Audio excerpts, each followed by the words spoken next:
All right, Creature Commandos, Season 1, Episode 7. It is the season finale. We do know that there's going to be a second season, which James Gunn, the head of DC, greenlit for himself.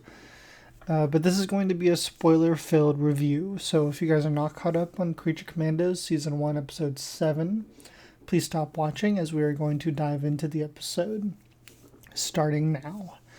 This episode is called A Very Funny Monster, and it's the origin story of Nina, our fish-like creature from the Black Lagoon. Opens with the birth of her, quite literally, where we get to see her in her human form with her like weird outside lungs. And her parents all freaked out, but her dad's a scientist and he's like, I'll fix her. And then we get to the present time, and the Creature Commandos have attacked the castle where the princess is. And Frankenstein has also arrived at the scene, and he witnesses his bride in action. So he goes up to the tower to go and talk to her, and the bride immediately shoots him.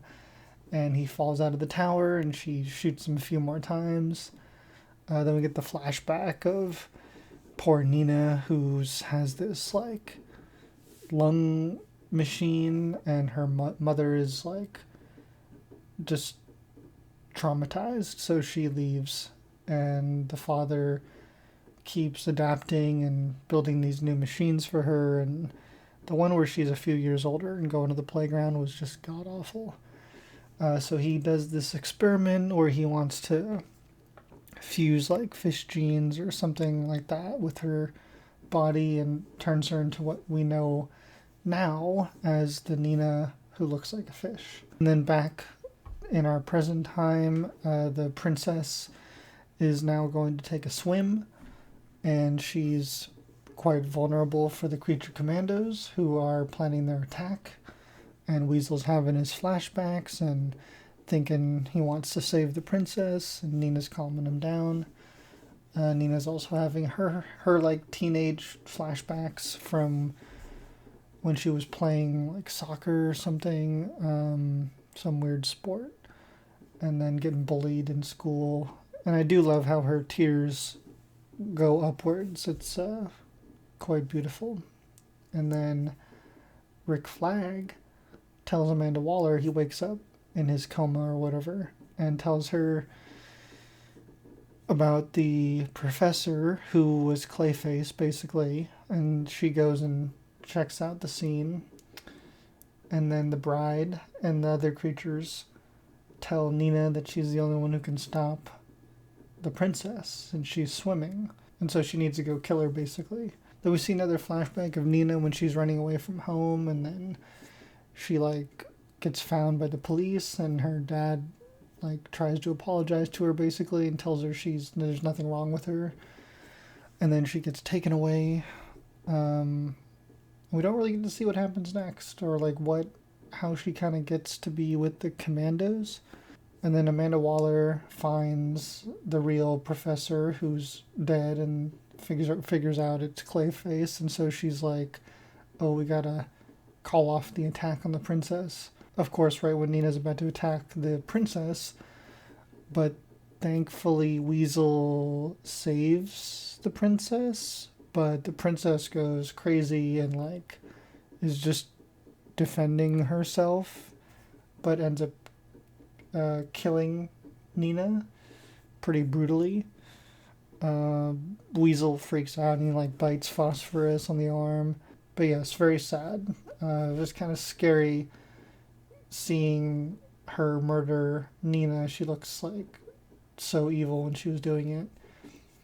And then the bride comes along and finds her and gets the call from Amanda Waller that they were mistaken.